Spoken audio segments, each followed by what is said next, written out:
This week on the Wake and Bake podcast, Is cannabis being legalized? I used to get excited about it. I think what we're trying to do is stop the man from fucking us, really, is what we're trying to do in this podcast today. If this is now considered a medicine, doctors have zero excuse to not learn about the endocannabinoid system, to not learn about how cannabinoids can affect the body. If I'm doing this math, you're telling me that they're not doing this math? You're telling me there's not somebody going, oh shit, we lost Corinne Tobias. She was a real cash cow for us. You're like literally watching me have a live freak out right now. I didn't mean to bum you out, Andrea. I'm gonna like go cry into the couch and you're gonna write a really beautifully crafted response. When you were saying like, we're gonna leave on a funky note, I'm like, actually, I don't think we have to. Okay, I'm back. I'm back to like being excited. I think this is a reason, a cause to celebrate. And yeah, maybe we have switched positions a little bit.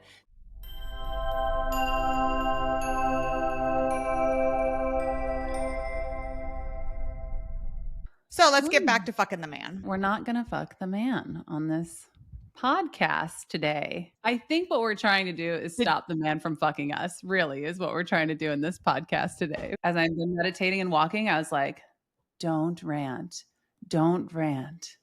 Don't rant. That's been my mantra. I'm going to struggle because I listened to 3 different podcasts. Like I could only find 3 podcasts on Spotify that covered this at length, and they were all really lacking. And then I went and read the entire thing that we're going to be talking about today, like the entire proposed bill.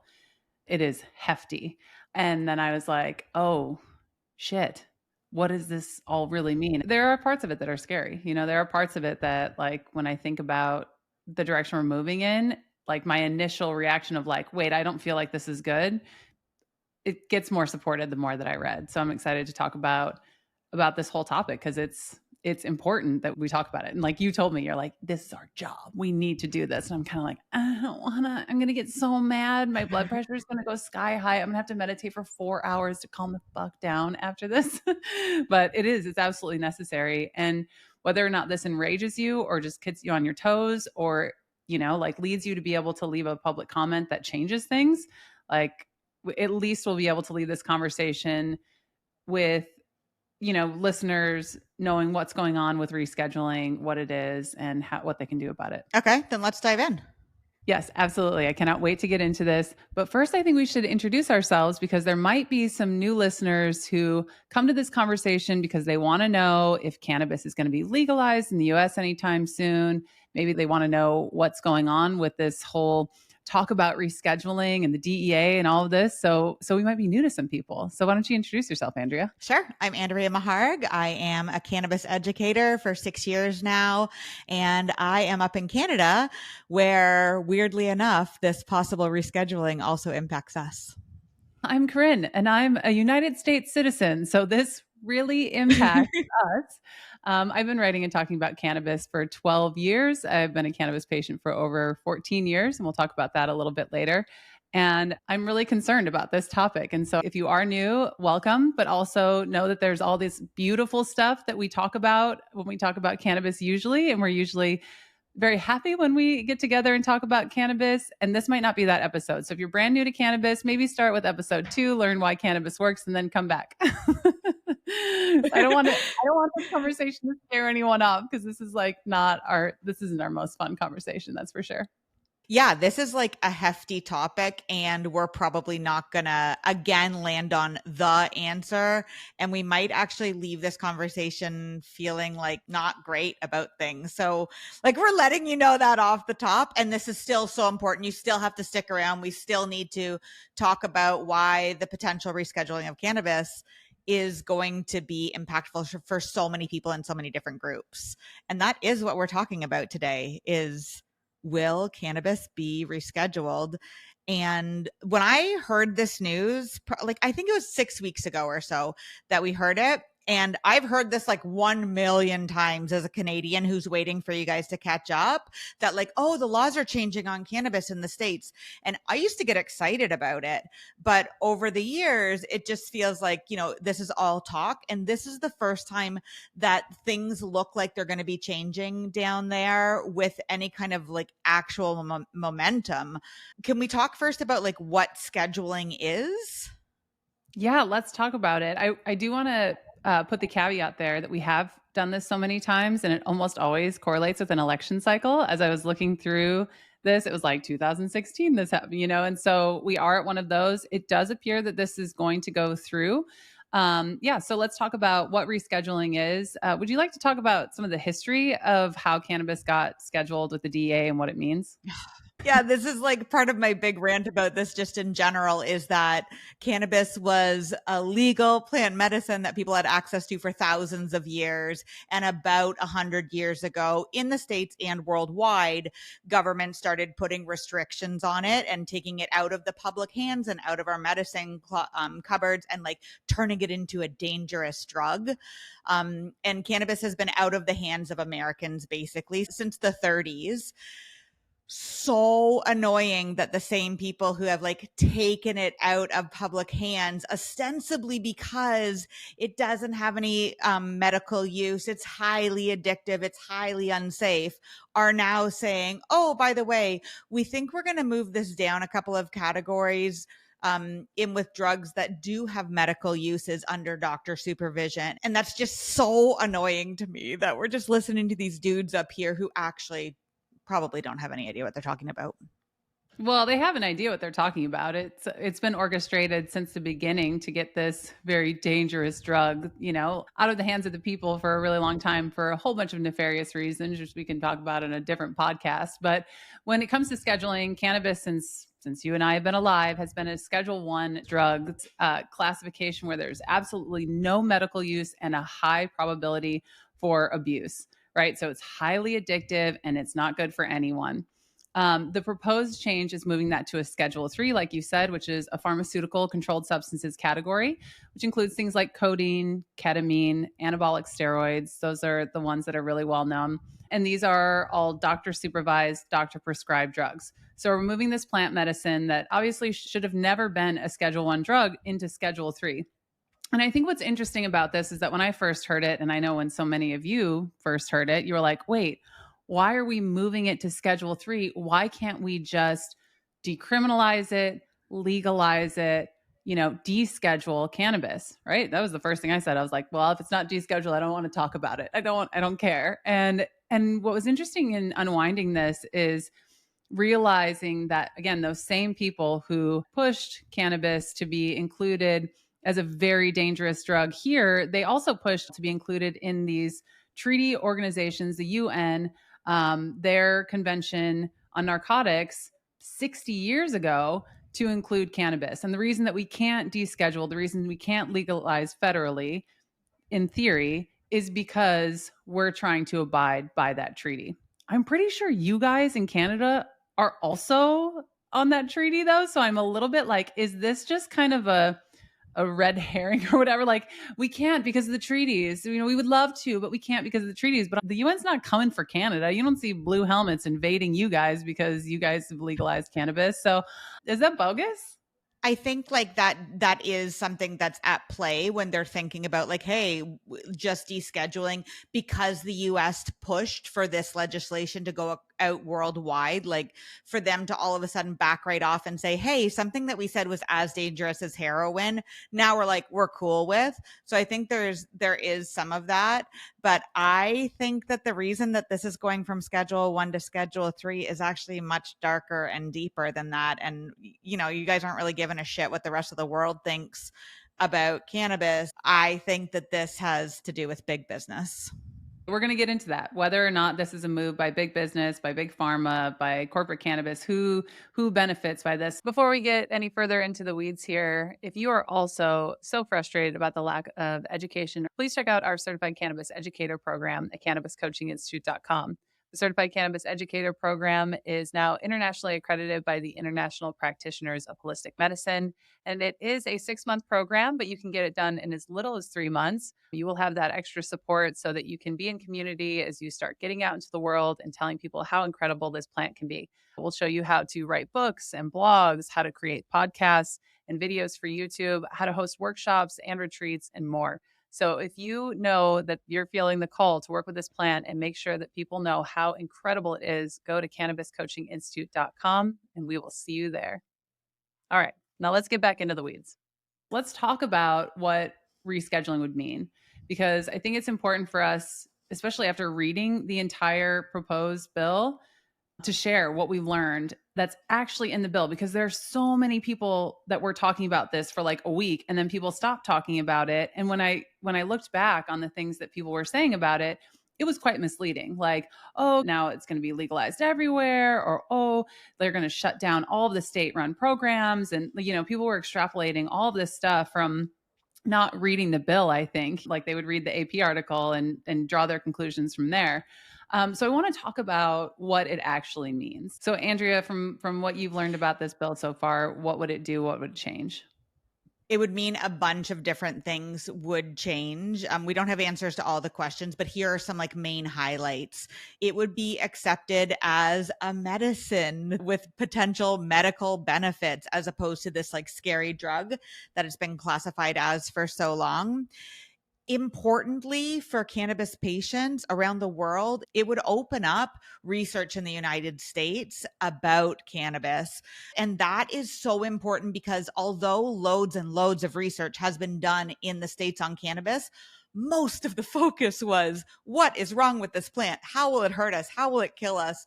What are all the bad things that are going to happen with it? Whereas in other centers around the world, Canada, Spain, Israel, they've been doing research on the medical benefits of cannabis, but without the huge capacity, both financial wise and science wise, that you guys have in the States. You have those two things where you can really make a huge difference in worldwide cannabis knowledge now that researchers are not going to have such a hard time studying the plant. So for me, that's huge. Another big one is that healthcare practitioners will now be able to legally prescribe cannabis. Before, the daring doctors would do something called recommending cannabis, but they couldn't write it on their prescription pad. And I know this brings up, I know your alarm bells are going off like, it's turning into a prescription med. But in my opinion, if this is now considered a medicine, doctors have zero fucking excuse to not learn about the endocannabinoid system, to not learn about how cannabinoids can affect the body. If you're still a doctor in 2024, as this is being rescheduled, saying like, no, I'm not interested in learning about this, like, get a new doctor, people, like get a new doctor. Along those same lines, insurance companies might be able to cover it because it's a medicine. One of the big things is that cannabis businesses aren't going to be subject to these really harsh tax penalties that they have been for all these years. So, that's a really big win for big cannabis over there. Can I please? I've been so good, but I have some things to say about this because those are all good points. Wow, what a beautiful world you're painting here, where doctors are going to learn about cannabis and the endocannabinoid system. They're going to take the time to understand the most dynamic system in the human body. They're going to take the time to learn about the most dynamic plant medicine that exists on all of planet Earth. And cannabis companies and little mom and pop dispensaries will have a fair playing ground because they won't have to take on this unfair tax burden that can be up to 70%. I love this world that you're painting. However, I just want to pause really quick and remind you that they are classifying cannabis as a pharmaceutical, which means that a lot of these changes, if not all of them, will only apply to FDA approved drugs, right? This only applies if it is FDA approved. All Schedule 3 drugs go through an FDA approval process, which takes a very long time. I looked up the little chart of how to get a Schedule 3 drug approved by the FDA. Yeah. They have a nice little infographic. And it's like, you apply, then you do the animal studies, then you do the longer application, then you have 3 different tiers of human clinical trials that you have to go through. And then you go through another part of the process, right? This is a super long, very intensive process that will likely result in very expensive drugs like Marinol. We already know about that. It's already passed this process. It is, anywhere from $200 to $800 a month. It has these side effects that cannabis doesn't have, which can include creating seizures and seizure-like symptoms. When we're talking about all of these implications, even the tax one, is that going to apply for companies that have FDA-approved products? We are putting this in a category that has to be approved by the FDA. The FDA It's an interesting entity. And historically, at least in the past 20 years, it has been run by someone. The commissioner of the FDA has historically been someone who had deep ties to the pharmaceutical industry, right? Right now, our really cute commissioner, he's so cute. He wears bow ties and he reminds me of Rick Steves. And I was like, oh, maybe this guy's a chill dude. And then I started going down the rabbit hole. And even Democrats in our country, the same party that put him into his spot there as commissioner, said they really weren't sure if they wanted to because of his ties to the pharmaceutical industry and its potential hand in the opioid crisis. We're putting this on his desk.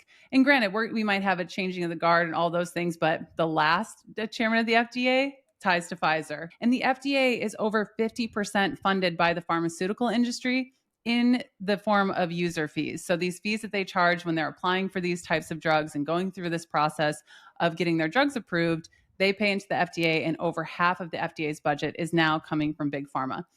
My concern is that some of these good things that we're talking about here and that we'll talk about might only apply to FDA approved drugs.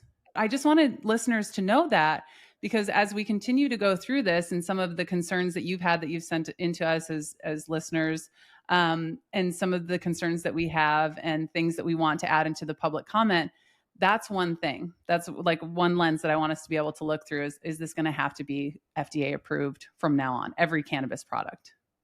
You're like literally watching me have a live freak out right now. You and I have talked about this so many times in the past little bit, and I don't think I fully understood that doctors recommending, insurance companies covering, being able to show up on federal property with your medicine, all of these things. I don't think I fully went down the path far enough to realize you have been right this whole time. It's not cannabis, the plant, that's moving from Schedule 1 to Schedule 3.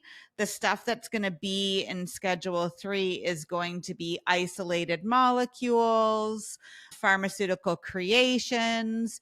And we know from many, many, many studies that when people take cannabis as a whole plant, that it works so much more efficaciously. It's like night and day between isolates and whole plant.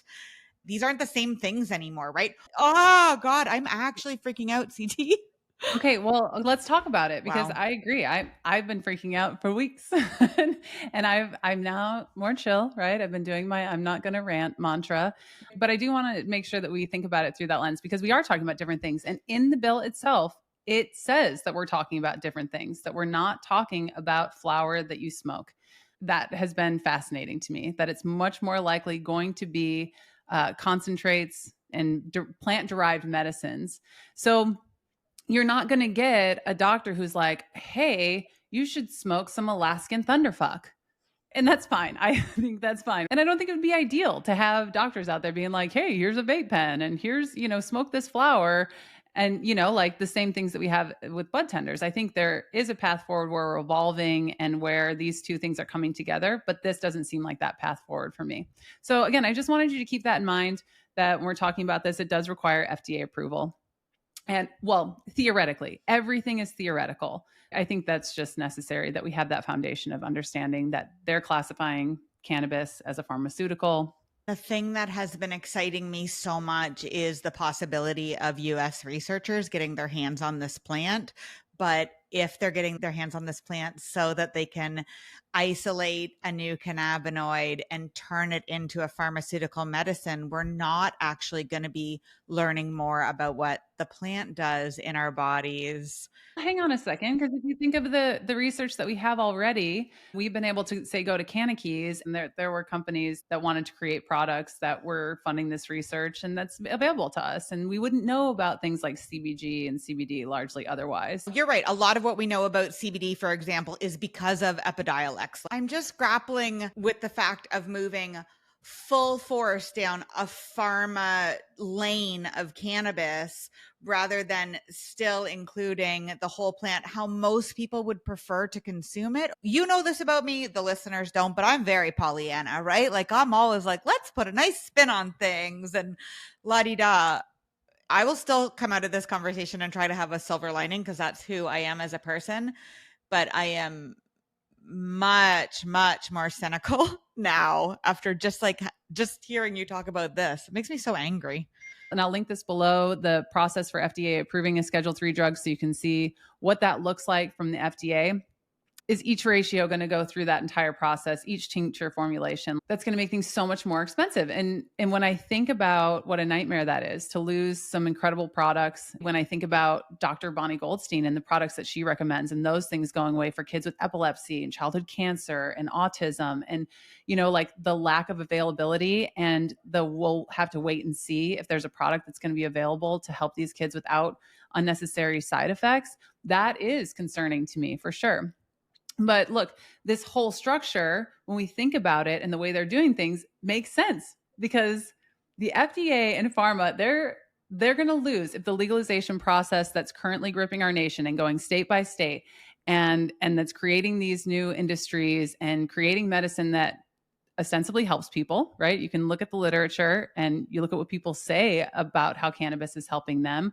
And you'll see that, if that continues, they're in trouble, right? Because I want to use a real life example on how much money they lose when a person with a chronic condition like me, I'm going to use myself as a real life example because it was easy for me to do the math on this one. When I exited the medical industry, right, which I was in for about 6-7 years with different chronic conditions, specifically chronic pain and then other related things. And I was sick all the time. And I kept going back to the doctor and they kept doing all sorts of things like giving me 3 months of antibiotics and opiates and anti-inflammatories, antidepressants, Ritalin, Adderall, I can keep going on. They just kind of kept adding to it because every time I'd come back in, I go, well, now I feel weird in this way. And they're like, here's another one, right? It's a classic story, tale as old as time. And when I started looking into this, like the cost, I was thinking about the cost the insurance companies had to have been paying, right? Because I was under my parents' insurance. I was relatively young. What I found out was that the average is $8,000 extra dollars a year for someone with a chronic pain condition.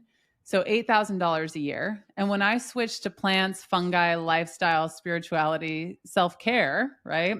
I did the math and they, in the 14 years that I've been doing that, have lost $114,000 from just me, from just little me.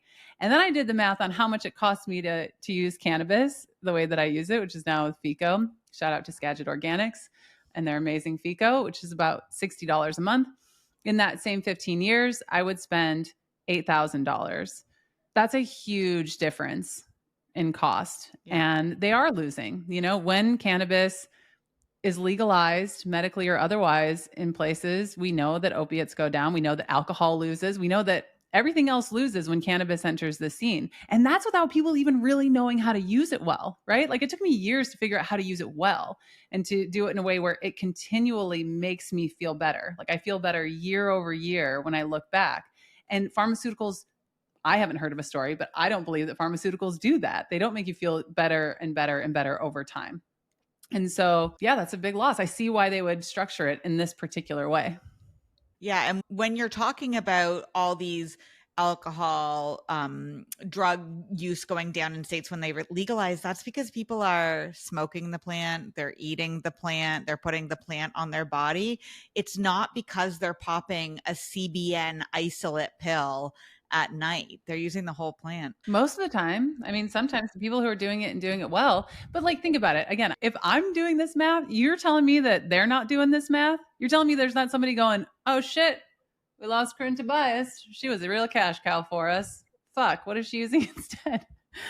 Magic mushrooms and cannabis? Uh-oh. Better put a lockdown on this.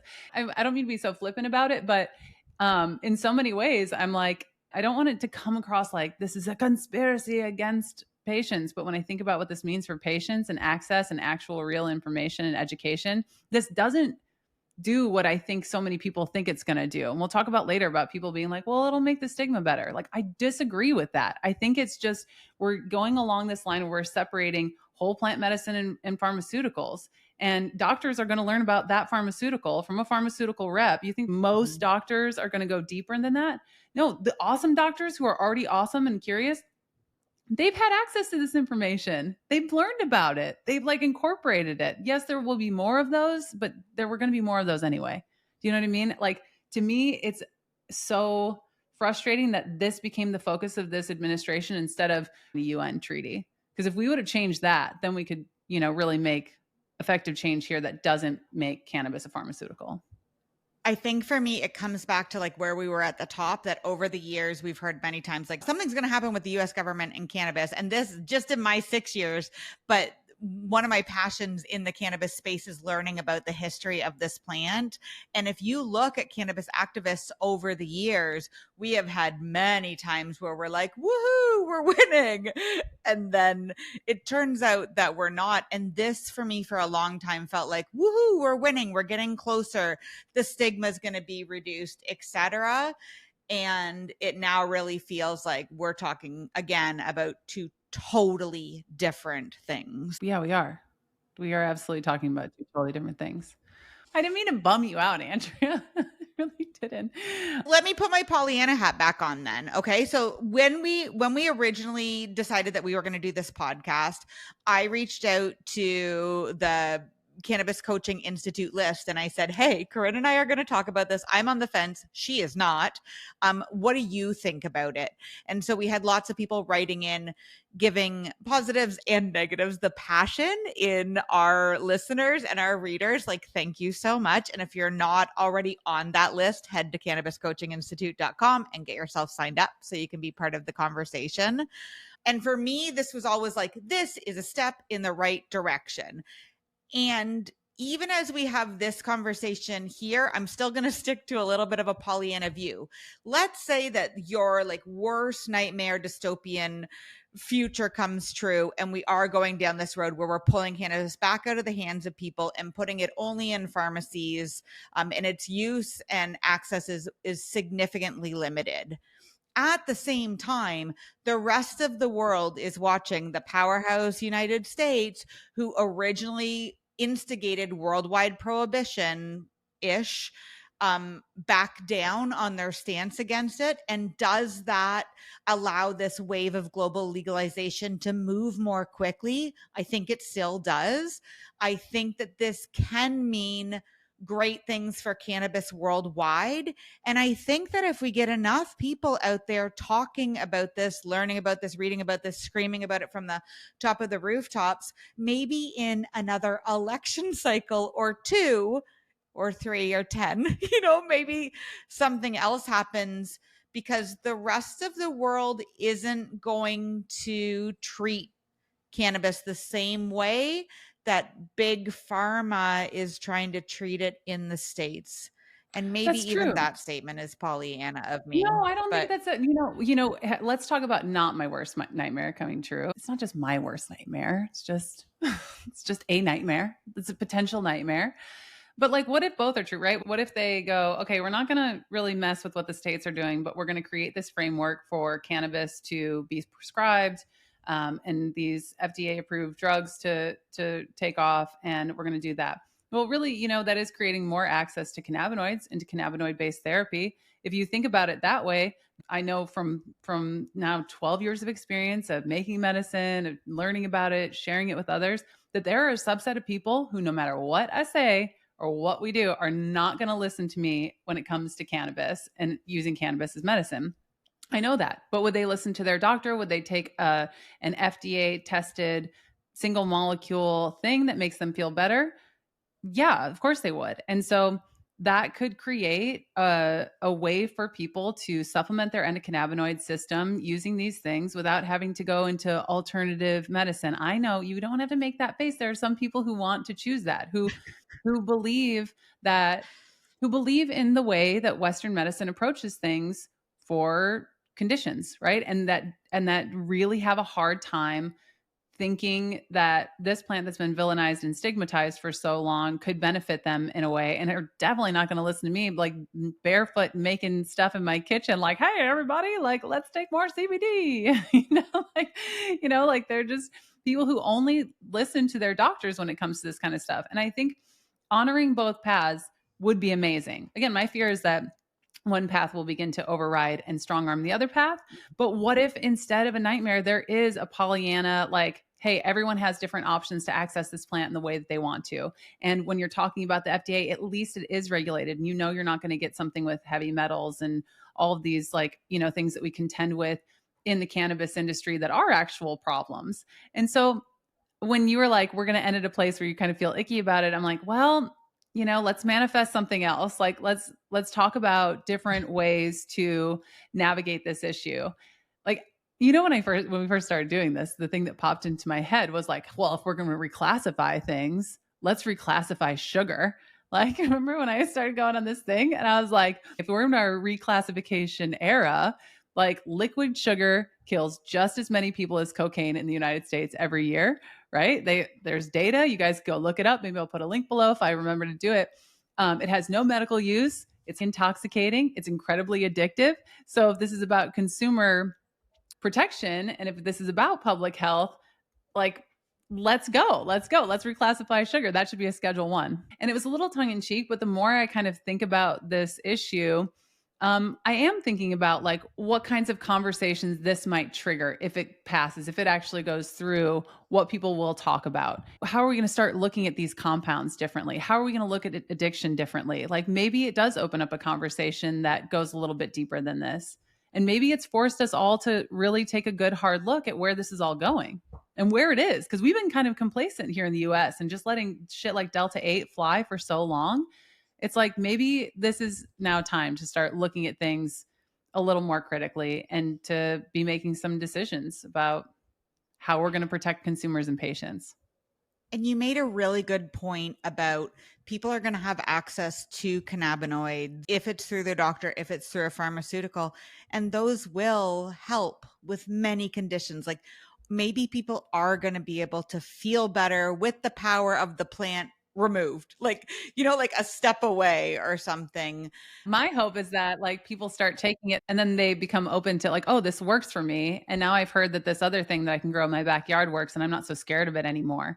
And that is the concern for me, is where this lands for incarceration, expungement, home grows, and patient access and education. Like there are valid concerns there. I did some reading about whether this was going to make a difference for people who are incarcerated currently for low-level cannabis crimes. And that's not part of this rescheduling conversation at all. And if they're rescheduling the cannabis plant down to cannabis molecules, like people don't go to jail because they're like hawking CBD isolate on the street. So it doesn't feel like that's going to go anywhere either. I had people writing in saying, this is going to change things for me. One of those things was stigma. And you said a little bit ago, you're like, I don't think that's going to make a difference. Can you talk more about that? I mean, that's our goal, right? As cannabis educators, one of our biggest missions is to use education to reduce stigma and reduce fear around this plant. But over, again, this last 12, 13, however many years it's been, if we learned anything, is that it takes years of access to this plant and information to do the work of reducing stigma and fear. And I have doubts that this change is going to make a significant impact in that.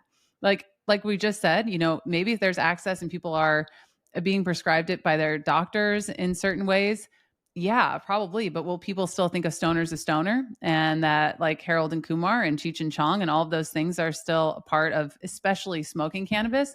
I don't think this is going to change that at all. And it's certainly not going to change it as much of an impact as would have been made if we would have gone straight to the source and worked on the UN treaty and made real moves towards decriminalization, expungement, reparations, protecting home grows, budgeting for education. What do you think? I can speak to the other side of that because we're 6.5 years out right now of legalizing, and the conversations are really changing. I talk about cannabis all the time, and it used to be like people would give me like weird looks when I would talk about it. And now when I'm being hesitant about it sometimes, or like not being my full shouting from the rooftop self, other people are stepping in and saying, but cannabis is like not harmful at all. It's a really great medicine. It helps me sleep. My mom's trying it. The conversation is really shifting around people who don't choose to consume it, maybe never will, don't have an interest in it, but still are seeing it as a medicine or even just as a fun way to relax on a Friday night without some of the downfalls of alcohol. And that is because it's fully legalized here. So I think that is gonna need to happen for a big sea change in the States to happen as well with stigma. I'm so curious about that because if you're in a state where it's legal, my assumption is like, well, why does it make that big of a difference? You think as a nation, if the whole nation goes, then it changes the whole conversation. Yeah? I All right. do. Okay. I really do. All right. I want to know. I would love to find out. Please, let's go. Love to know if the United States would legalize, if that would make it easier for someone to come and ask me a question about cannabis when they're suffering with something. Let's talk about a couple of other things that we heard from people who wrote in. Someone wrote in who was a patient and who works for the federal government. And he was like, yeah, I'm going to be able to use my medicine, or I'm going to be able to go out and have a fun Friday night. And that's going to be okay. I'm not going to lose my job. And currently he says that he can have his person or car searched at any time on federal property. And again, my argument for that is going to be that's probably only going to be a federally approved product, an FDA approved product. Yeah, that was Mike. And I was excited for Mike when he wrote in and said that he was excited. And I hadn't considered that, of course, he's not going to be able to have his Blue Dream or whatever on property. He's going to be able to have his bottle of Marinol caps, for example. What else stood out to you in our feedback? Yeah, the other thing that stood out to me in the feedback was Lindy, and this one made me sad when I was looking at it through this frame, because she said she's currently not only a prisoner of her disease, but she's also a prisoner of the law that doesn't recognize her medicine, and so she can't travel across state lines, even from one legal state to another. And again, like when I was like, yeah, except you're still not going to be able to unless it's Marinol or something that gets approved. And that might take a long time, and that might be really expensive medicine. And we don't know whether or not insurance companies are going to start covering that type of medicine. We just really, there are so many unknowns. And is it going to work best for you? Or are you going to actually need a formulation? I just want to hug her because I'm like, I understand that you're excited about this, but it's not what it means, at least yet. At least that's not what we're seeing. I wanted to be excited for her too. And honestly, Andrea, the only argument for a potential benefit that somewhat resonates with me is that argument that we need more regulation for products in the cannabis and hemp markets, right? Like I heard it time and time again as I was listening to podcasts and reading things about this issue. People bring up the very, very real problem that we have in cannabis, which is that you don't know how many cannabinoids and how many milligrams are in certain products, and lab testing is bullshit, and they're heavy metals, and we just don't know what's in these products. And that's a very real concern. And there's a very real concern with things like Delta 8 and all these franking cannabinoids and how they impact our health and what's actually in those products, especially when you put them into a vaporizer. You know, we did an episode on vaping cannabis, and we were both pretty struck by what we found there. And we absolutely need research and reform around these things. Again, unfortunately, and I want to give myself a big hug here, we probably won't get those things out of this particular change. And so there is like hope for me that this does open up research. I don't care who it's funded by at this point. I'll take whatever research we can be getting about these cannabinoids and especially these methods of consumption, because the market itself can't be trusted to regulate and make a safe consumer product. So there has to be something there. But I just don't know if this is going to move us in that direction. And there is a way to do this so that cannabis can still be a medicine and be accessed by people, and we can research it, and doctors can prescribe it, and people can use it on a Saturday night for fun. And that is to legalize it or deschedule it altogether and create new regulations where products are, universally tested, et cetera. So that is an option. It's not the option that the US is considering right now. And we should talk about whether we have a voice outside of like yelling into our microphones or, screaming at your best friend. We don't want to leave listeners of this podcast feeling all the feels and not having an outlet. So it is possible to make comments on this potential rescheduling, and it is the government's responsibility to read these comments and respond to them, not respond to individual comments, but to respond to concerns, questions, et cetera, that the public bring up in the public commenting period. Whether or not this has the potential to like change this rescheduling or, you know, stop this regulation change in its tracks? Probably not. But again, and I'm thinking long term here, having this conversation now, writing your thoughts and explaining to them how this potential change could impact you, putting links to studies that show that whole plant cannabis is more efficacious than isolates. I think doing this work and just having your voice heard is important right now. So we will leave a link down below for how to do that.